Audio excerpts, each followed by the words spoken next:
매주일 예배할 때마다 우리 할렐루야 찬양대에서 다들 열심히 아름답게 해주셨지만 우세규 목사님, 강용미 사모님 모습을 또 이제 다른 데 가셔야 되니까 또 그런 짠한 마음으로 오늘 특별히 감동적으로 하나님께 찬양이 들려졌을 것 같습니다. 감사합니다.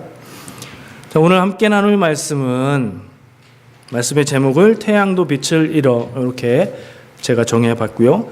말씀의 본문은 예수님이 십자가에서 죽으실 때의 이야기입니다. 그때에 3시간 동안 온 땅에 어둠이 임했다. 성경에 그런 기록이 있습니다. 2017년 8월 21일 이게 언제예요? 내일이죠. 내일 수십 년에 한 번씩 찾아오는 특별한 우주쇼가 있어요. 모르세요? 일식이 있어요. 일식. 특히 북미 지역에서 잘 관측된다고 하고요. 미국 쪽에서는 해가 달에 완전히 가려지는 개기일식이 보인다고 그래요. 캐나다에서는요. 완전히 가리지는 않지만 많이 가리는 걸 볼 수 있대요. 제가 찾아보니까 가리기 시작하는 시간이 한 10시 20분, 오전 10시 20분부터 완전히 이제 벗어나는 그 시간은 12시 50분, 1시간 넘게 걸쳐서 많이 가렸다가 다시 벗어나는 그걸 보여준대요. 그리고 많이 가려있는 시간은 한 2, 3분 정도 지속이 될 거라고 합니다. 11시에서 12시 사이에 그때 하늘이 어두워지더라도 놀라지 마시고 당황하지 마시고 지금 일식이 있구나 이렇게 생각하시면 될 것 같아요. 일식 관측을 하신다고 맨눈으로 해를 보시면 가려 있어도 눈에 좋지 않다고 그래요. 일식을 관측하는 특별한 안경이 있다고 그러더라고요. 그거를 구입하기는 이미 늦었으니까 시간에 맞춰서 이렇게 얼핏 한번 보시면 일식을 볼 수 있으실 것 같아요. 일식은 우리가 알듯이 태양과 달과 지구의 우리 보는 사람의 위치가 일직선이 되었을 때에 나타나는 현상이에요. 그러니까 달이 해를 가리는 거죠. 근데 해가 달보다 훨씬 크잖아요. 근데 해는 멀리 있고 달은 가까이 있고 그리고 이 잘은 모르지만 이 움직임에 따라서 달의 모양이 더 커졌다 작아졌다 해도 커졌다 작아졌다 하나 봐요. 그러니까 달에 보이는 크기가 해에 보이는 크기보다 클 때에 완전히 가리는 개기일식이 나타날 수 있다고 합니다. 이번에 일식을 못 보면 2024년에 볼 수 있대요. 그러니까 이 궤도에 따라서 우주의 운행에 따라서 주기적으로 나타나는 자연적인 현상이에요. 근데 이걸 모르면 이게 굉장히 놀랍고 신기하고 두려운 그런 현상일 거예요. 옛날 사람들은 아마 그렇게 생각을 했을 것 같습니다.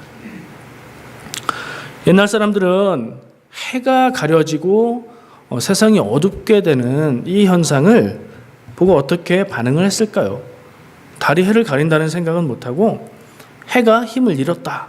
혹은 굉장히 두렵고 무서운 일이 나타날 징조다. 혹은 신이 노하셨다. 이런 등등의 상상력을 동원해서 굉장히 두렵고 불길한 일로 받아들였던 것 같아요.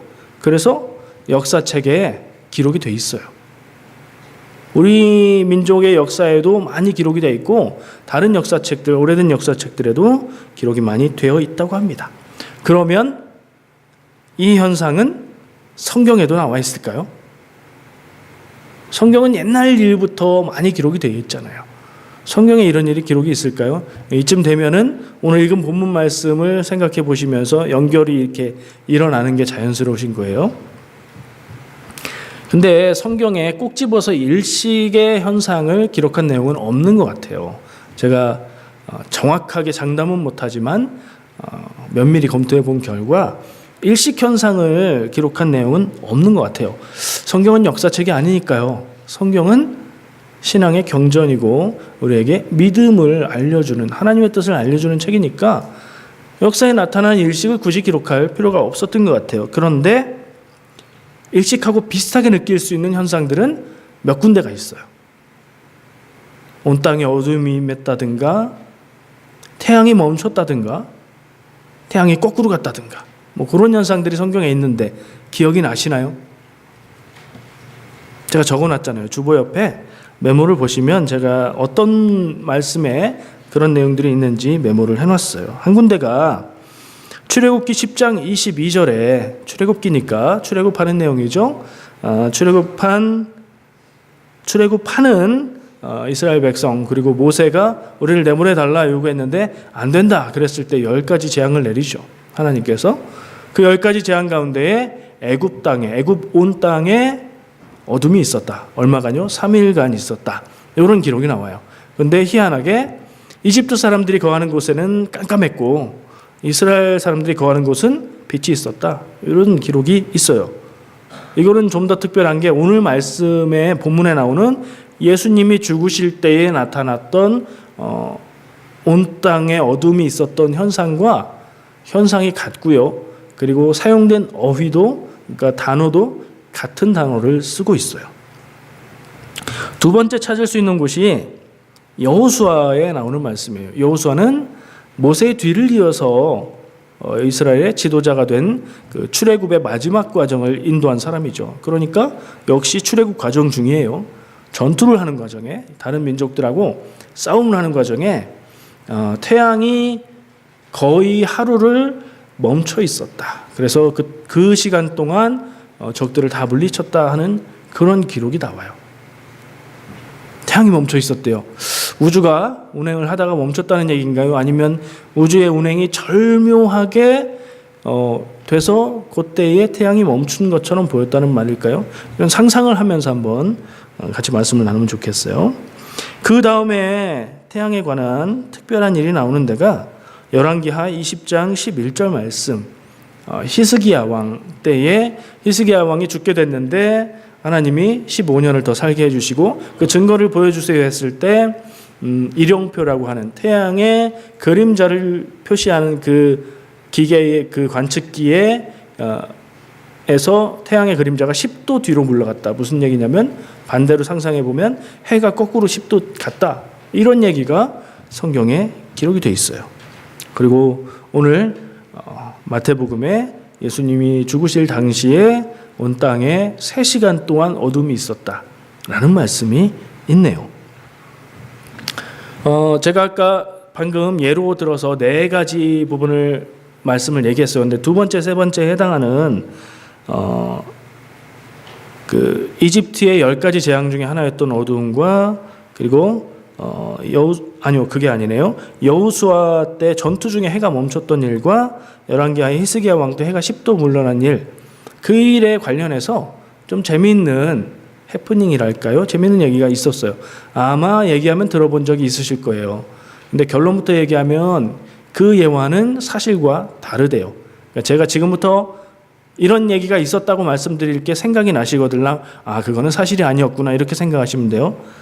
나사에서, 미 항공우주센터 나사에서 우주 전체의 운행에 대해서 컴퓨터로 연구를 하는데 아무리 계산을 해도 24시간 하루가 비었대요. 그거 아니라고 지금 예로 얘기하는 거예요.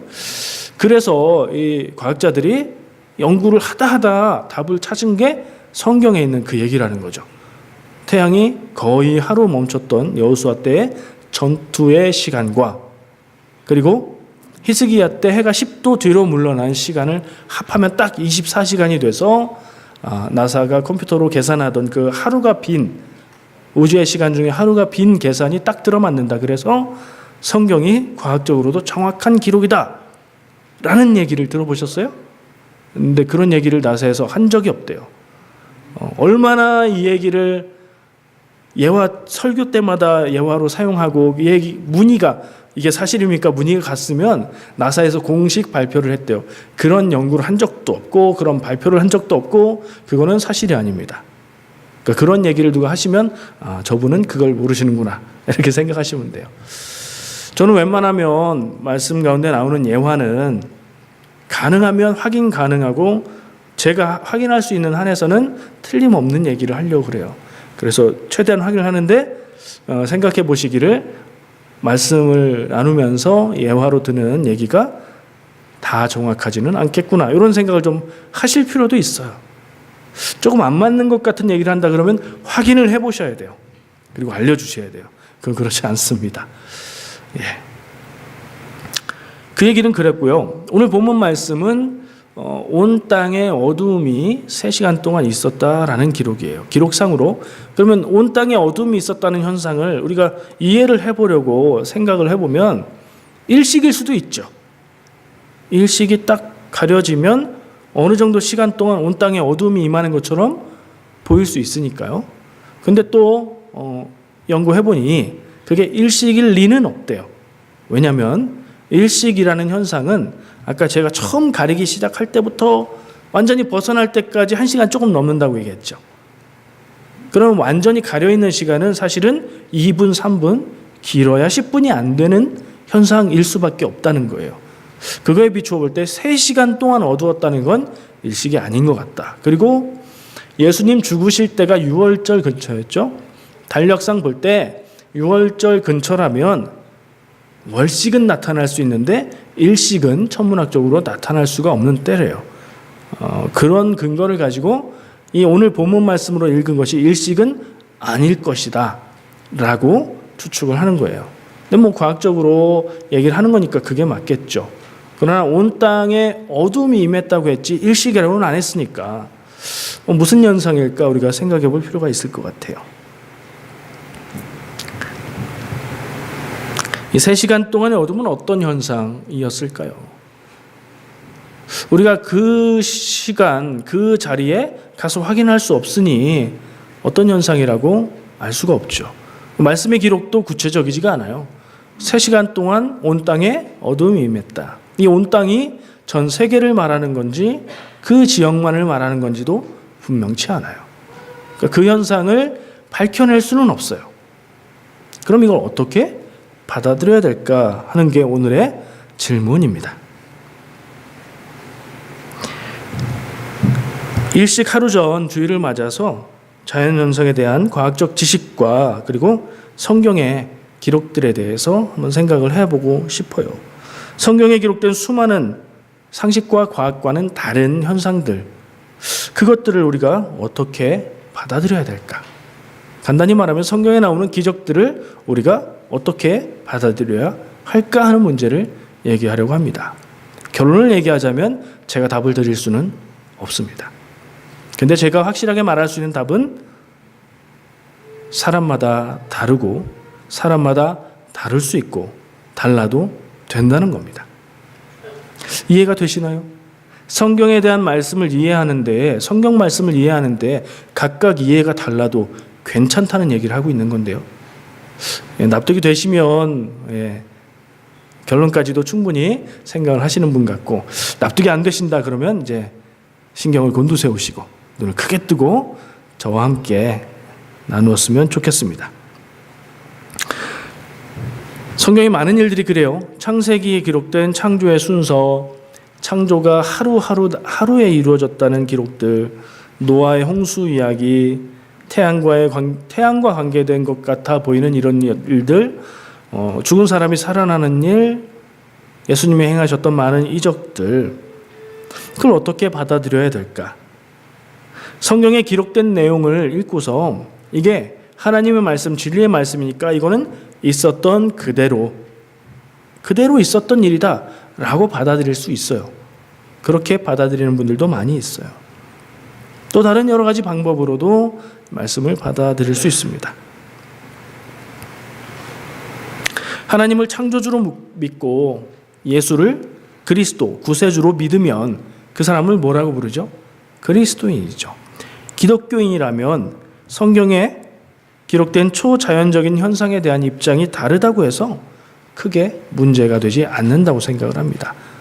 기독교인의 조건은 뭐예요? 하나님을 믿고 예수님을 그리스도로 믿는 거죠. 예수님이 내 인생과 내 영혼의 구원자가 되신다는 고백이 기독교인의 조건이에요. 성경에 나와 있는 이해하기 어려운 일들을 그냥 믿음으로 받아들이는 것도, 그리고 이해하기 어려우니 그건 빼고 믿겠다는 것도, 혹은 그것을 다른 방법으로 이해하는 것도 믿음의 근본적인 조건보다는 바깥에 있는 허용 가능한 범위에 있는 내용이라는 겁니다. 오늘 다루는 내용뿐 아니라 성경에 나오는 수많은 상식을 넘어서고 자연 법칙을 넘어서는 것 같던 그런 기록은 보는 사람마다 다를 수 있어요. 여기에 있는 우리들도 생각이 다를 수 있습니다. 근데 제가 지금 하는 말은 우리가 성경에 나오는 기적들에 대한 관점과 해석이 다르다고 해서 우리가 한 교회 안에서 믿음 생활하고 한 영적 가족으로 살아가는데 별로 큰 문제가 되지 않는다는 거예요. 오히려 반대로 교회 안에 그런 차이가 있다는 것을 인정하지 않는 교회가 더 위험한 교회가 아닌가 하는 생각을 저는 합니다. 여러분은 어떤 입장으로 받아들이십니까? 가장 간편한 방법은 성경에 나오는 것은 하나님 말씀이니 의심하지 말고 그대로 믿는 것입니다. 근데 조금 더 복잡한 방법들이 있어요. 왜요? 우리는 상식을 갖고 있고 세상을 살면서 경험을 통해서 이해하기 어려운 것은 이해하기 어렵기 때문에 그래요. 성경 말씀에 기록이 되어 있어서 이거 아니라고, 그거 없었다고 말하기는 어렵지만 이거 어떻게 이해해야 될까? 라고 생각하는 분들이 더 많지 않을까 하는 생각을 합니다. 거기에 대한 답들을 많은 사람들이 제시를 했어요. 이미 오래전에 신학자들이 얘기를 한 것들 중에 어떤 분은 성경에 있는 기적에 대한 이야기들은 신화적인 요소다. 신화 아시죠? 거짓말이라는 뜻이 아니에요. 그 이야기 속에 담겨있는 의미가 중요하고 그것을 우리의 정신으로 받아들이는 거다. 이런 의미에서의 신화를 얘기하는 거예요. 단군 신화가 역사적인 사실이라고 생각하지는 않지만 우리에게 큰 의미, 중요한 의미가 있다고 보는 것과 마찬가지죠. 성경에 그런 내용들이 있으니 그런 내용은 그런 신화적인 의미로만 받아들이고 실제로 그것이 있었던 일로는 믿지 않고 빼고 우리가 성경의 핵심적인 복음의 근본을 믿는 게 중요하다. 이렇게 얘기하고 그렇게 생각하는 분들도 있어요. 또 어떤 사람들은 성경에 있는 여러 책들이 문학적인 특징이 다르다. 묵시문학도 있고 역사서도 있고 예언서도 있고 그래서 그 기록됐을 당시의 문학적인 특징들을 고려해서 이해해야 된다. 해석해야 된다. 이런 얘기를 하는 분들도 있어요. 간단하게 말해볼게요. 있는 그대로 믿어야 된다. 이렇게 생각하시는 분 한번 손 들어보세요. 마음속으로만. 아니면 성경에 있는 신화적인 얘기는 빼고 믿어야 되지 않나? 이런 생각이 있는 분 또 마음속으로 한번 손 들어보세요. 성경책과 그 기록됐을 당시의 문학적인 특성을 우리가 알고 이해해야 된다. 그런 분들 계시면 한번 손 들어보세요. 마음속으로요. 마음속으로. 제가 예로 몇 가지 설명을 들려드렸는데 그 외에도 여러 가지 방법으로 이해를 합니다. 여러분은 어떤 방법으로 성경의 말씀들을 이해하십니까? 제가 보기에는 각각 주장이 나름대로의 근거가 있어요. 그리고 그 근거가 일리가 있어요. 하나님의 말씀이니 의심하지 말고 믿어야 된다는 것도 이해가 되고요. 신화적인 부분이라 빼고 생각해야 된다는 것도 일리가 있다는 생각이 들고요. 문학적인 특징, 시대적인 한계를 고려해서 읽어야 된다는 얘기도 이해가 돼요.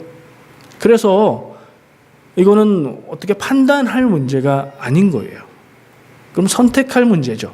선택은 뭐예요? 성향이에요. 성향. 믿음의 성향, 신앙의 성향이 있어요. 이거는 바꿀 수가 없더라고요. 복잡하지 않고 단순하게 근원적으로 믿고자 하는 분들은 어쨌든 그렇게 믿고 그렇게 살아요. 근데 따지고 다시 생각하기 좋아하는 분들은 또 그렇게 그런 성향을 가지고 믿고 그렇게 살아요. 이거는 누가 마음대로 바꿀 수 없어요. 강요한다고 되는 게 아니더라고요. 여러분들의 선택에 맡기겠습니다. 저의 입장은 비밀로 하고 저도 입장이 있죠. 그러나 그게 크게 중요하지 않습니다. 실제로 우리의 삶에 있어서 우리가 사는데 사람을 볼 때도 같은 사람을 다르게 볼 수 있어요. 깜짝 놀랄 때가 있어요. 어떤 사람에 대해서 이야기를 꺼냈는데 내가 가지고 있는 인상하고 전혀 다른 이야기를 다른 사람이 했을 때 내가 더 말했으면 실수할 뻔했구나 하는 생각이 들 때가 있어요. 어떤 사람은 같은 사람을 놓고 너무 좋은 사람이라고 해요. 근데 어떤 사람은 그 사람이 너무 나쁜 사람 같아요. 각자 기준이 달라서 그렇고 각자 입장이 달라서 그래요. 그렇죠? 다르면 다르게 보이고 다르게 판단이 돼요. 우리 교회 안에서 정치적인 성향도 각각 다르지 않나요?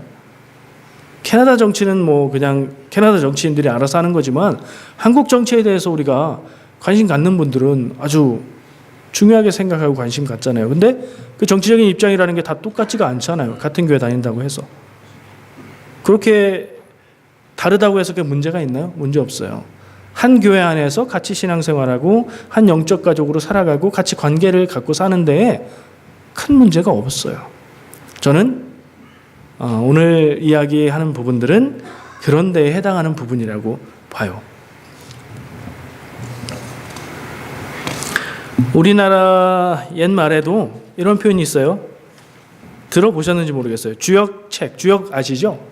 점 볼 때, 뭐 사주 볼 때 사용하는 그런 책인데 그게 원래는 철학책이에요. 그 주역을 100번 읽으면 귀신이 보이고 주역을 1000번 읽으면 무리를 걷는다. 예수님처럼 무리를 걷는다. 그런 얘기가 있어요. 옛날에 희미한 기억입니다만 전설의 고향 보신 분들 혹시 저랑 같은 편 보신 분 있나 몰라요? 어떤 선비가 이 주역을 1000번 읽었어요. 읽고 나서 무리를 걸을 수 있나 없나 시험해봤어요. 걸어갔는데 조금 가다 빠졌어요. 베드로처럼 의심해서 빠진 게 아니라 알고 보니까 999번을 읽은 거예요. 한 번 카운트를 잘못해서 그것 때문에 빠졌다. 이런 얘기를 정확하지 않아요. 제 기억에 희미하게 봤던 것 같아요. 죽었다가 살아난 사람 이야기도 많죠. 성경의 이야기뿐 아니라 어떤 사람이 죽었다 살았다더라 신문 기사에 나기도 하고 뭐 많아요. 헤아릴 수가 없어요. 성경에 나오는 기적들의 이야기하고 비슷한 내용들이 우리 주변에 소문으로 많이 떠돌아요. 성경의 기록에도 보면 이집트에서 나올 때에 모세에 의해서 하나님이 10가지 재앙의 기적들을 막 나타내 보이니까 어떤 것들은 이집트의 마법사들이 따라했대잖아요. 그런 기록도 있어요. 그런 걸 볼 때 성경에 있는 성경 말씀의 이 놀라운 일들, 기적이라고 이야기하는 것들이 그게 꼭 진짜로 있었던 사실이어야 하는 건 아닌 것 같아요. 그게 그렇게 중요한 것 같진 않아요.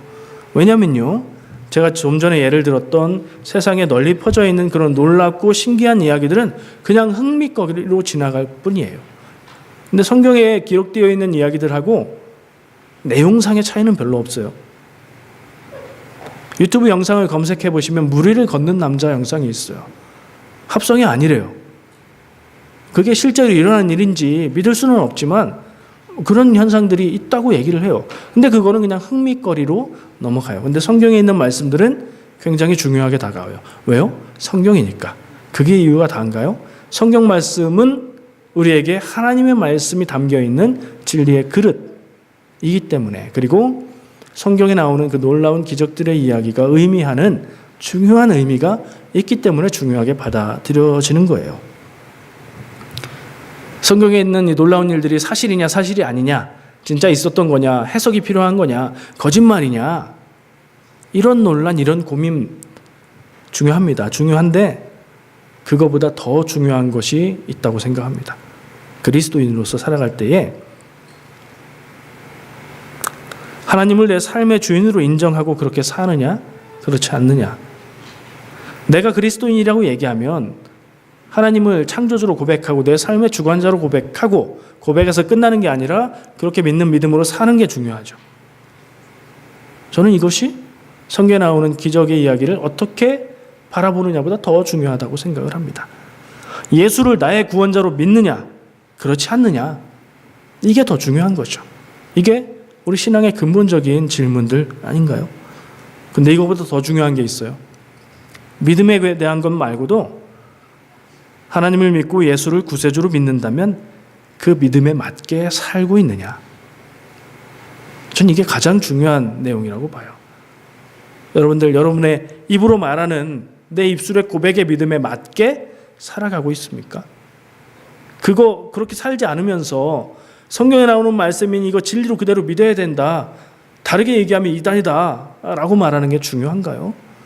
저는 이게 더 중요하다고 생각을 해요. 얼마나 많은 목회자, 저도 포함해서요, 얼마나 많은 성도들이 믿는 자로서 마땅한 삶의 모습이 아니라 입으로는 믿음을 이야기하지만 삶으로는 자기만을 위해서 이기적으로 살아가고 있는지 모릅니다. 어떻게 해야 될까? 그것을 내 삶이 그렇다면 어떻게 해야 될까? 그리고 나는 그 사람들을 비난한 자격이 있는가? 이런 걸 고민해야죠. 진짜 중요한 고민은 이런 거인 것 같습니다. 성경의 가치는 그 안에 담긴 복음과 삶의 길이 진정성이 있고 그것이 진리임에 있습니다. 하나님 나라, 하나님 뜻대로 사는 삶, 그것을 이루면서 살아가는 삶이어야 되는 것, 내 인생에 하나님 나라를 실현하면서 살아야 하는 것, 그게 우리의 가장 첫 번째 중요한 믿음의 고민이어야 될 줄 믿습니다. 그러면 그건 그 입장에 대한 건 그렇게 정리를 하고, 그렇다면 예수님이 죽으실 때에 3시간 동안 어둠이 임했다는 그 말씀의 기록의 신앙적인 의미는 뭘까? 이걸 마지막으로 좀 짚어보려고 합니다. 먼저 생각할 것은 밤에 있어야 될 어둠이 낮에 있었다는 건 비정상 상황이라는 걸 우리가 알 필요가 있어요. 그리고 그런 현상은 일상적인 게 아니라 특별한 일이다. 이런 생각을 할 필요가 있죠. 그리고 태양의 빛이 비추는 것은 사람을 향한 하나님의 사랑과 은혜, 은총을 보여주는데 어둠이라는 것은 그것이 사라지는 상태를 보여주고 있다. 이런 생각도 해볼 수 있어요. 사람들이 이 현상을, 어둠을 경험한다면, 만약에 일시적으로 우리가 상상해서 바꿔본다면 이런 현상을 경험할 때 놀라고 두렵고 불안하고 무언가 경고하는 인상을 받을 것이다. 이런 것도 생각할 필요가 있어요. 그리고 마지막으로는 아까 예로 든 구약의 출애굽기의 내용 10가지 재앙 중에 이집트 땅에 3일 동안 어둠이 있었던 그 사건이 신약에 와서 예수님의 죽으심 때에 다시 한번 재현되고 그 일이 완성되는 것으로 마태는 기록하고 있다는 점이에요. 왜 그런 얘기를 하냐면 현상적으로 거의 비슷하고 3시간과 3일이라는 숫자가 동일하고 그리고 사용된 어휘, 그러니까 그리스어 어휘가 같아요. 무슨 얘기냐? 구약은 히브리어로 써져 있는데 그거 말고 지난주에 얘기한 그리스어로 번역된 성경 70인역 성경이 있죠. 거기에 기록된 이 출애굽기의 기록에 있는 부분의 단어들을 그대로 쓰고 있어요. 마태가 의도적으로 쓰고 있는 거죠.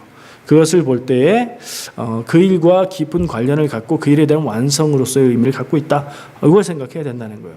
요약해 볼게요. 첫 번째, 절망이라는 겁니다.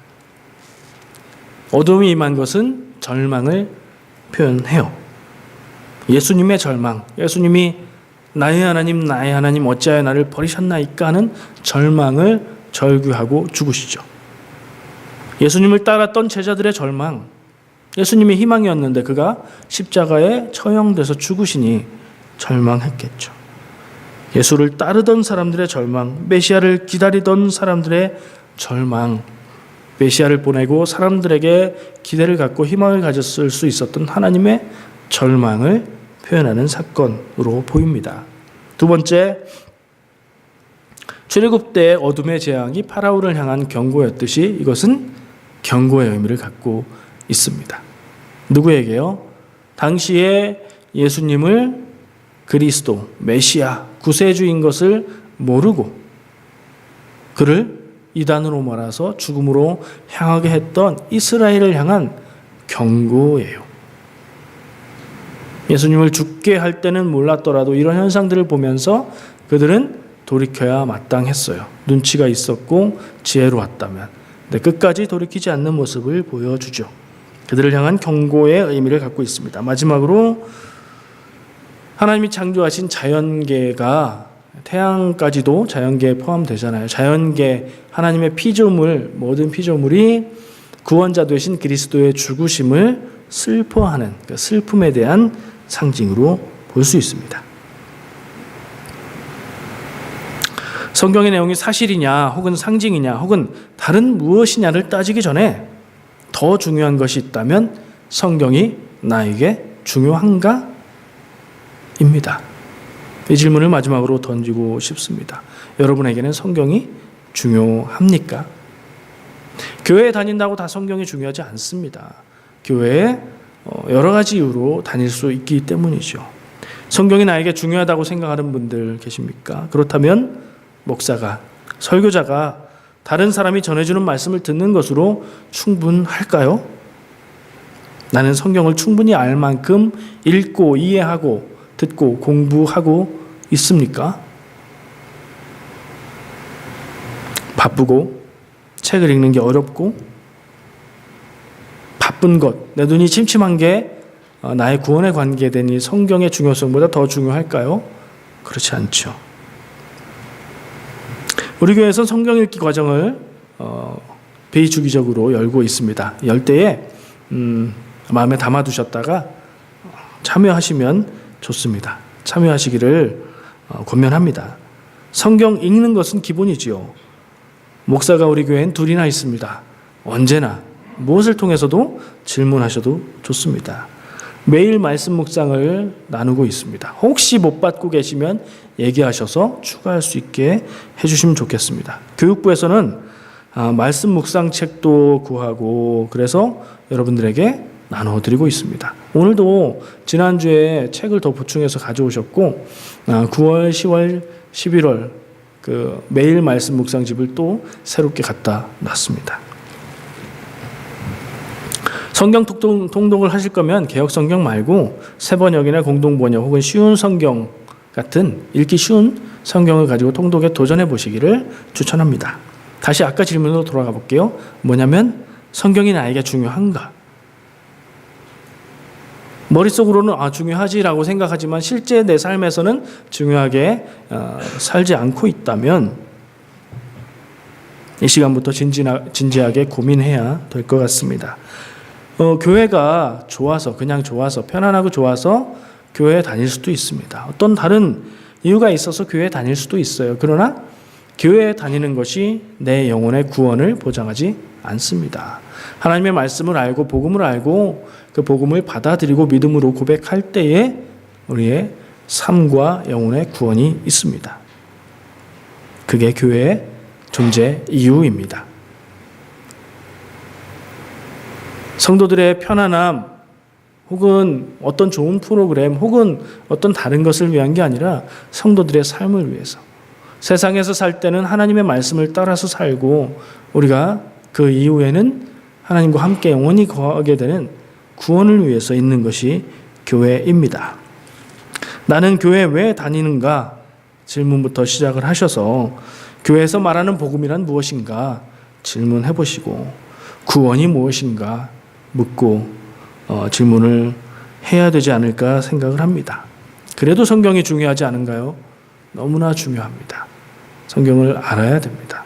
하나님의 말씀을 아셔야 됩니다.